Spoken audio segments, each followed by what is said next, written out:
Saudara-saudara,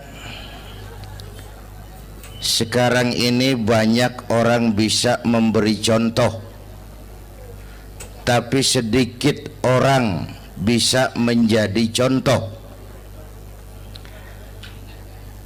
Ngasih contoh mah gampang, jadi contoh susah. Karena beliau manusia. Laqad ja'akum rasulun min anfusikum. Kalau kambing disuruh nyontoh ayam, yang nyuruh nyontoh kagak punya pikiran. Ya, kagak level. Kambing mah nyontohnya kambing, kebo nyontohnya orang, nyontohnya orang. Makanya Nabi kita orang, bukan malaikat, bukan jin, bukan dewa, manusia. Kalau manusia disuruh nyontoh manusia, itu perintah masuk akal, predispositionnya sama. Kalau disuruh nyontoh malaikat mah ribet kan. Malaikat bagaimana nyontohnya, dia mah tidur kagak, makan kagak, sama duit budeg, sama perempuan kagak open, lah susah nyontohnya. Ya, Superman tuh biar hebat nggak bisa dicontoh Superman, bagaimana terbangnya, lagian pakai celana dalam di luar ban, nggak bisa dicontoh Superman mah. Nabi kita manusia utuh, cuman sungguh pun manusia, kualitasnya beda. Ini namanya basyarun la kal basyari, manusia memang, tapi jangan samain, bobot bibitnya beda. Contoh, kita nih manusia, kita tidur. Nabi kita manusia, beliau tidur. Tidur Nabi, tidur mata doang, hatinya nggak pernah tidur. Tuh bedanya sama kita tuh. Tidur kita keblek, asal tidur habis-habisan. Lagi, kita manusia, kita keringetan. Nabi kita manusia, keringetan. Keringet Nabi harum wangi, bau minyak kasturi, zaman belum ada parfum. Keringet kita udah rasain aja masing-masing dah, jangan pakai dikebet udah.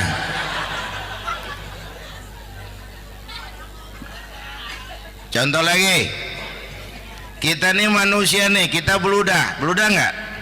Nabi kita manusia, beliau juga beludah. Ludah Nabi obat, ludah Nabi. Itu kan waktu mau hijrah kan sama Sayyidina Abu Bakar, sampai di Gua Sur, Sayyidina Abu Bakar bilang, saya turun duluan ke gua ya Rasul. Ngapain? Bersihin gua, takut ada binatang berbisa. Silakan turun. Sayyidina Abu Bakar bersihin gua, bener tuh, tangannya digigit kalajengking, sakit, ngebet, bengkak. Kalajengking Arab ya, emang di Arab kejadiannya. Wuher menyaut aja bener. Ditahan aja, udah aman ya Rasul, silakan turun. Lama-lama dalam gua berduaan kelihatan juga Sayyidina Abu Bakar mukanya pucat. Nabi tanya, mabalu kayak Abu Bakar? Abu Bakar kenapa? Nggak apa-apa. Berat meninggalkan Mekah? Enggak. Malas hijrah ke Madinah? Enggak. Takut diubur-ubur Quraisy? Orang kata enggak, itu mah enggak. Lah kenapa muka kamu pucat? Tangan digigit kalajengking. Ngapa nggak ngomong dari tadi? Saya nggak mau nyusahin Tuhan ya Rasul, biar saya tahan, asal jangan nyusahin Tuhan. Jangan begitu kau. Sini tanganmu, diambil sama baginda Nabi. Bismillahirrahmanirrahim. Cuh, diludahin, ringkes, sembuh saat itu juga.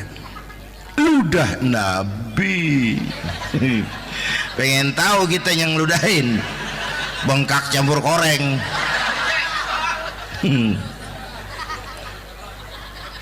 Satu tuh alasannya kenapa Nabi dijadikan contoh, karena manusia. Kalau manusia disuruh nyontoh manusia pasti bisa dong ya. Yang kedua, karena tadi kata Bang Haji Oma, pribadinya itu pribadi yang multidimensi. Mau nyontoh apa? Pak, saya ini pengusaha Pak. Nabi umur 9 tahun udah ke Syria tuh, dagang lintas negara, Syam tuh. Saya jenderal Pak, Nabi mimpin tentara di medan perang Mas. Saya mau balik Pak, Nabi dakwah Bung. Saya guru Pak, Nabi ngajar Mas. Innama bu'istu mu'alliman, aku diutus sebagai guru, guru umat, guru bangsa. Saya politisi Pak, Nabi diplomat ulung Bung. Saya presiden Pak, Nabi mimpin bangsa dan negara Mas. Saya kepala rumah tangga Pak, Nabi punya anak bini Bang. Ayo lempengan mana dulu cari ngomong. Malah Nabi Isa tuh nggak bisa jadi contoh bagaimana membina rumah tangga bahagia. Bagaimana membina rumah tangga bahagia menurut contoh Nabi Isa? Nggak ada Mas. Kenapa? Nabi Isa belum sempat kawin. Ya, Nabi Isa belum sempat kawin. Ada pengikut Nabi Isa menyangka nggak kawin ajaran Nabi Isa, pada ngikut lagi nggak kawin. Tuh pastor tuh mubazir. Orang dikasih perabotan. Bang bener, saya kalau dalam Islam kiai kagak boleh kawin, saya pilih berhenti jadi kiai. Karena kagak ada giro-giroan, botak rambut.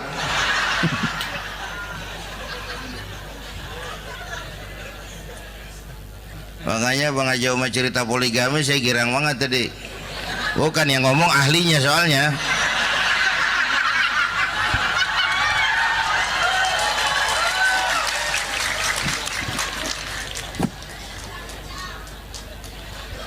Dadah gitu aja deh ya.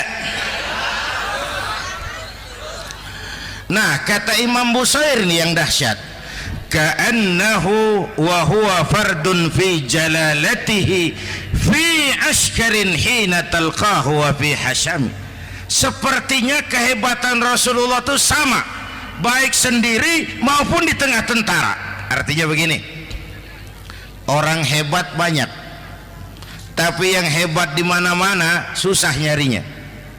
Baginda Rasul ini lagi duduk hebat, lagi jalan hebat, ada di pasar hebat, lagi di masjid hebat, di medan perang hebat, di depan anak-anak hebat, di mata musuhnya hebat, di depan sahabatnya hebat, di mata istrinya hebat, di mana-mana hebat. Lah susah jadi orang begini Bang. Ya, kita mah hebat juga setempat. Di kantor hebat, sekantor orang diomelin. Di kantor, pulang ke rumah dikeplak sama bininya diem aja. Nih di depan bininya dia kagak hebat dia mah.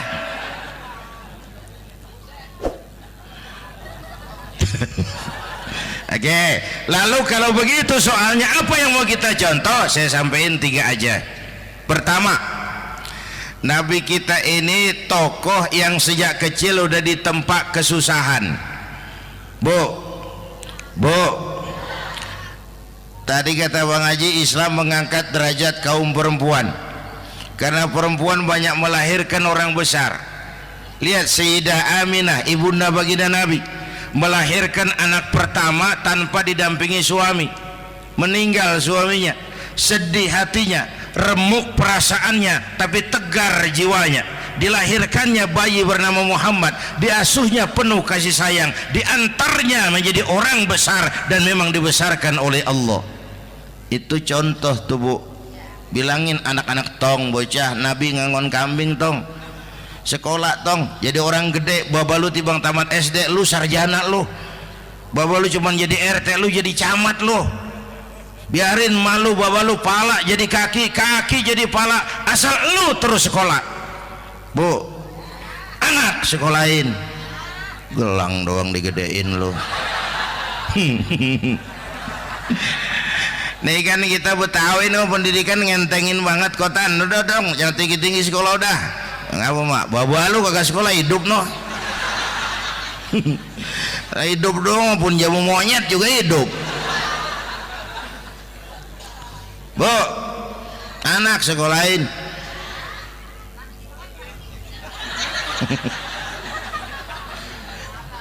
Mahatma Gandhi, kecilnya begeng, ceking, cacingan, liatim. Emaknya tuh, Gandhi sekolah nak, Gandhi belajar nak, Gandhi jadi orang besar nak. Kalau perlu belajar ke Inggris, biar Inggris menjajah kita. Gak apa-apa kau sekolah ke Inggris, tapi jangan jadi Inggris nak. Jangan pacaran sama bule, jangan sentuh minuman keras. Gandhi jadi orang besar. Mahatma Gandhi tumbuh karena dorongan emak. Mak, udah yatim. James Watt, Kang Bandrek. Emaknya tuh yang dorong tuh jadi orang besar. Belum lagi perempuan yang jadi besar. Di Indonesia ada Kartini, di Jawa Tengah ada Dewi Sartika, di Jawa Barat Dewi Sartika, di Bengkulu ada Fatmawati Soekarno, sang penjahit bendera merah putih. Di Aceh muncul Laksamana Malahayati, disusul kemudian oleh Cut Nyadin, baru kemudian muncul Cut Koko, Cut Meme, Cut, ya udah tak cut lain dah.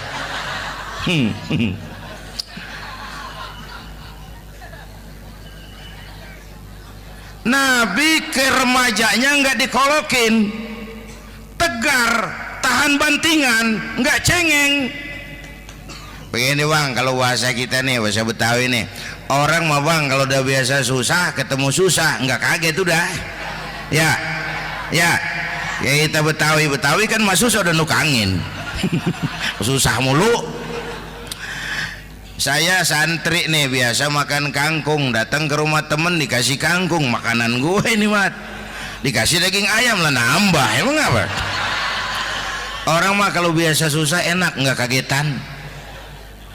Saya santri biasa tidur di masjid, disuruh nginep di hotel lah pules nggak? Tapi yang biasa tidur di hotel suruh nginep di masjid encok. Makanya kemarin tuh waktu menteri-menteri baru dilantik tuh saya ngarepin tuh, mudah-mudahan nih menteri ini begitu dilantik bacaannya nawaitu sauma ghadin. Lu pada niat puasa dulu dah, entaran. Puasa kan bukan kagak boleh, nunda doang, nunda puasa mah. Tempe boleh maghrib, tahu boleh maghrib, air kelapa boleh maghrib. Lu menteri pada mau naik mobil mewah boleh, ntar kalau ekonomi udah mendingan, rakyat udah pada legaan napasnya. Ya sebab apa? Itu duit buat mobil para menteri kan duit negara kan duit rakyat. Duit rakyat kan duit gue juga, itu ada di situ. Gue bayar pajak. Sayangnya kebanyakan pejabat kita asal dilantik aja bacaannya Allahumma lakasumtu, niat buka puasa. Orang buka puasa kan kemaruk apa jadi gares ya. Bu, jadi benar Islam mengangkat harkat, derajat, martabat kaum perempuan. Kata Bang Haji Umar tadi, dengar nggak tuh? Waktu Nabi ditanya, ya Rasul, siapa yang paling harus saya taati di dunia? Ibumu. Setelah itu ibumu. Setelah itu ibumu. Setelah itu bapakmu. Ibu 3 kali disebut, bapak. Coba pikirin, ibu 3, bapak 1 bapak. Ini bagaimana ngitungnya? Jadi kerok begini nih ngitung nih.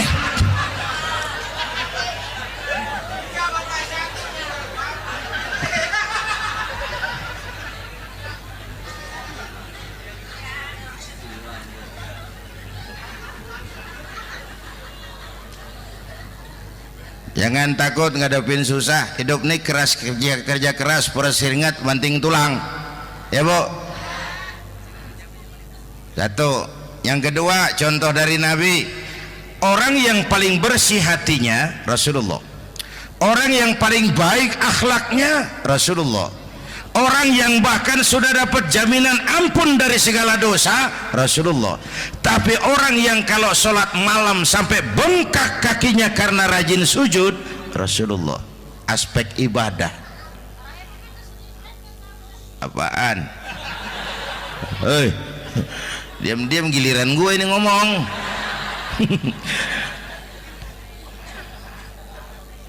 Lo ngomong lagi udah gue pulang. Canda neng. Udah gantian ya. Ya. Apaan urusan? Orang yang dosanya udah dapat jaminan ampun, kalau salat malam bengkak kakinya karena rajin sujud. Saya tahu di sini juga banyak yang kakinya bengkak. Semurat. Oke.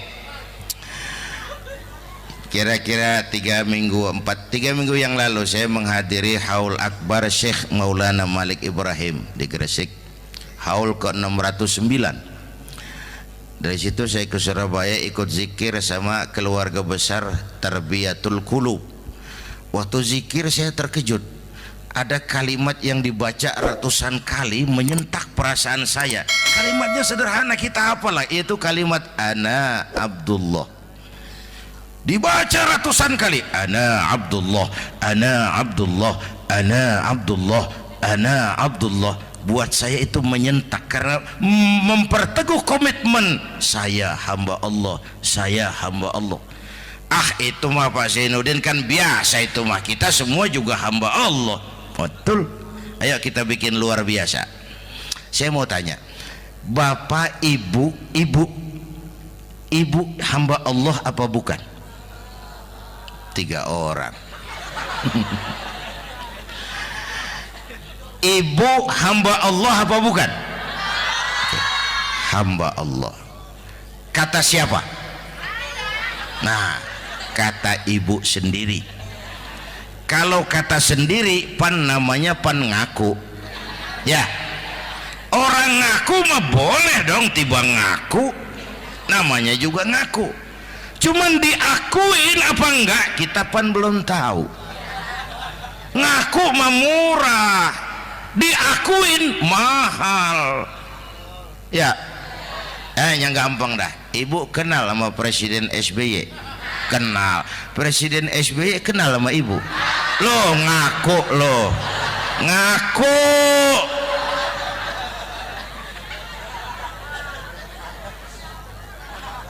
Saya hamba Allah, kata saya. Berapa banyak orang mulutnya hamba Allah, perbuatannya menyatakan dia hamba dunia, hamba harta, hamba jabatan, hamba setan, budak nafsu. Nggak sesuai ucapan sama perbuatan. Yuk jadi hamba Allah yang beneran. Jangan separuh-separuh, kita mapan asal sakit mah hamba Allah. Ya Allah, ya Allah, lagi sakit, sehat ya dikit, keder, nyari masjid nggak ketemu.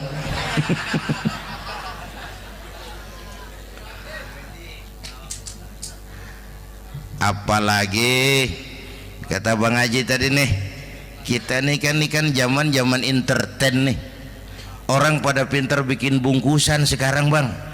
Ya, abad entertain, orang pada bangun pencitraan.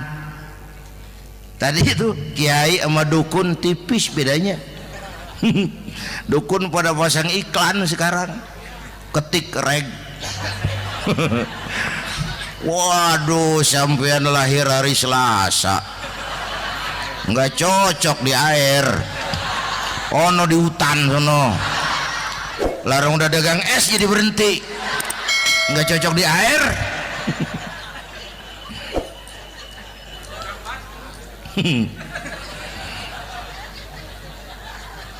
Bu, Di zaman ini siapa pakai apa, siapa mau jadi apa kagak urus nih. Bapak Ibu hadirin yang saya hormati, dan masyarakat kita ini kayak daun kering. Tahu daun kering? Gampang dikumpulin, susah diikat, berisik, gampang dibakar. Tuh daun kering. Penyakitnya kutil, kurang teliti, cepat heran, gampang kagum. Cepat heran, gampang kagum. Dulu ada tuh satu hari tabrakan di jalan kenceng, buah, korban jatuh belepotan darah, dikerubungin orang banyak. Datang wartawan mengambil gambar dari dekat, susah, orang banyak bener ngerubung. Cari akal nih wartawan, tolong saya dikasih jalan ke dekat korban. Orang nengok semua, saudara siapa? Saya bapaknya korban, katanya. Dia ngaku bapaknya korban. Ya orang minggir semua, minggir, ini ada bapaknya korban. Orang minggir semua, dia maju ke depan korban. Sampai di depan korban pucat mukanya tuh wartawan. Kenapa? Yang ketabrak anak monyet, Pak. Dia udah kedongan ngaku bapaknya korban.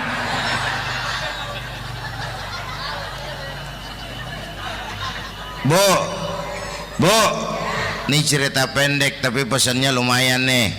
Kalau belum kenal bener mah jangan buru-buru ngakuin, ya. Dia kagak tahu yang ketabrak siapa, main ngakuin aja. Saya bapaknya korban. Lu makan lu jadi bapak monyet, sono lu. Makanya jagain kampung kita nih, jangan kemasukan yang aneh-aneh, ya.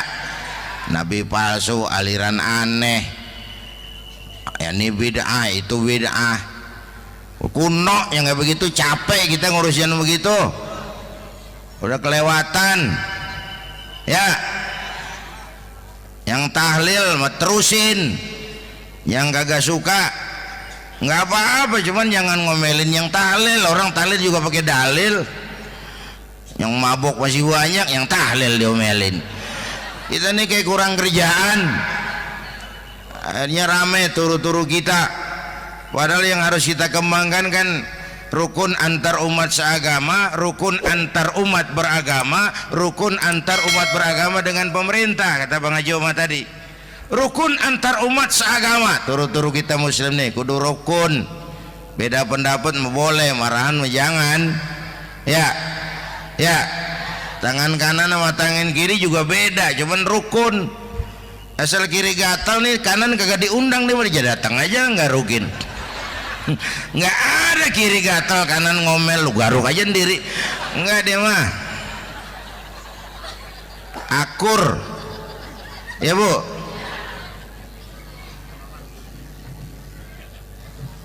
Yang kedua rukun antar umat beragama. Islam ini rahmatan lil. Yang ketiga rukun antar umat beragama dengan pemerintah. Ini mah kita kan bermasyarakat sama juga sembahyang berjamaah, ada imam ada makmum, ya. Nih rakyat kalau jadi pemilih yang pintar ke depan, mau memilih wali kota kayak gubernur kayak presiden kayak. Sebab apa? Sholat berjamaah kan siapa makmum kagak penting, Bang. Makmum mah siapa aja boleh, ya. Tiba ngikutin dia mah, ngaji dia mah gimana kayak nggak ada bab pemilihan makmum. Nggak usah, makmum mah kagak usah dipilih, siapa aja boleh, ya. Bang, tuh orang budak, Bang, boleh jadi makmum. Bacanya kagak fasih, boleh jadi makmum. Ketinggalan satu rakaat, boleh jadi makmum. Tapi nggak tiap orang boleh jadi imam. Siapa yang dipilih jadi imam? Pertama a'lamuhum, kata Nabi.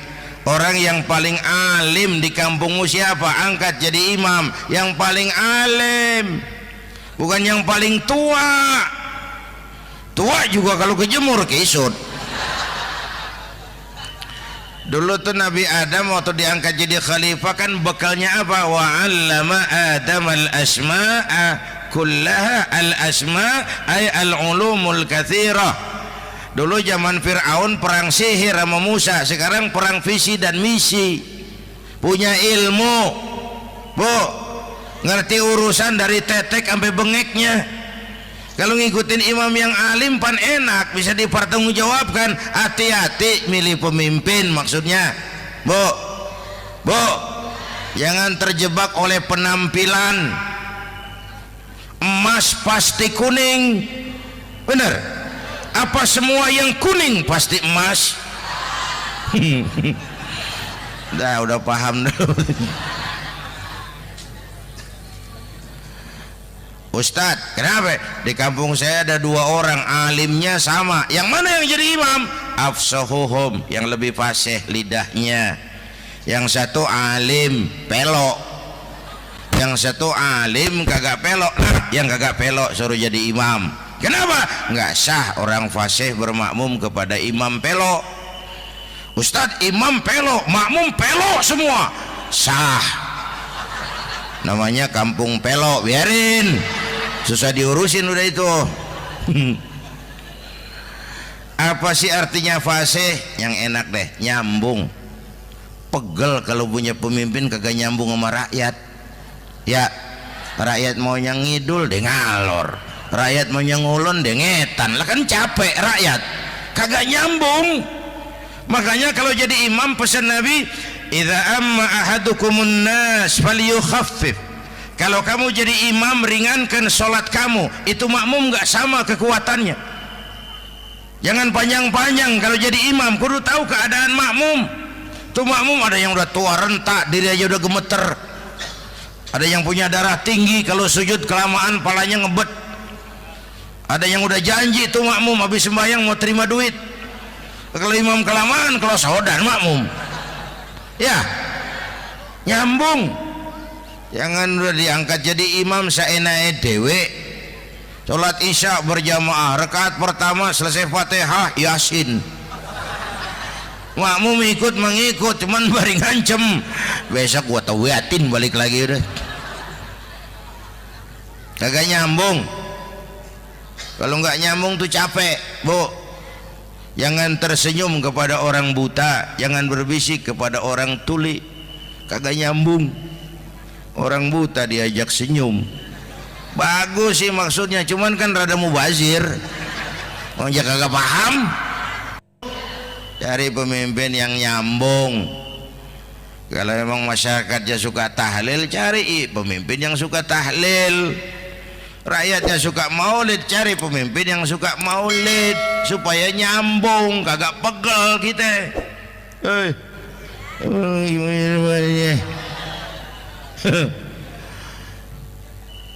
Bapak Ibu hadirin, saya balik urusan kita.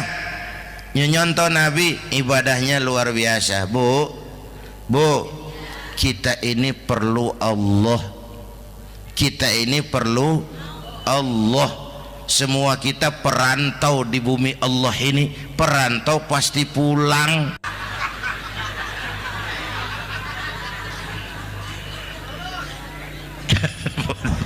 Bolot, bodoh kalau ada perantau, dia sadar dia perantau tapi nggak pernah mikirin pulang. Lebih bodoh lagi mikirin pulang tapi nggak nyiapin bekal. Yang tadi Bang Haji Omar udah bilang tuh, muda mati ya. Kadang-kadang engkongnya segar banget, cucunya mati ya. Perantau mah mesti pulang. Sini mah kita ngendon doang, ngendon taran. Mula-mula pan bang, kita mah tinggalnya jauh di alam arwah. Dari sana pindah ke alam rahim, alam kandungan emak nih. Pernah tinggal di situ 9 bulan tuh. Ada yang 2 tahun, yang keluar udah kumisan. Kelamaan ngetemnya itu.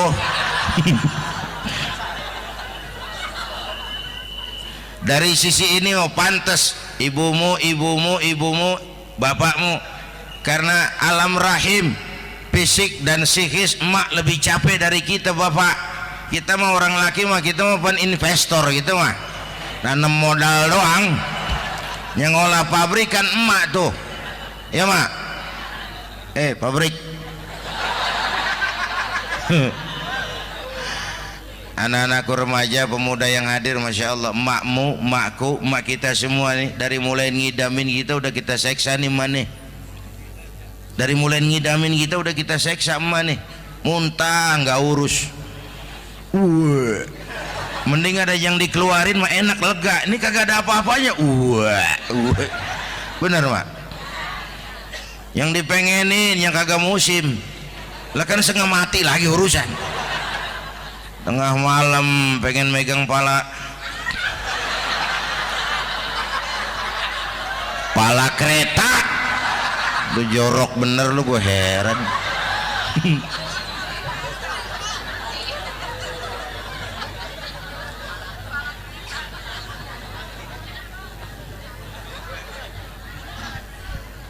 Bapak Ibu hadirin, yang ketiga terakhir contoh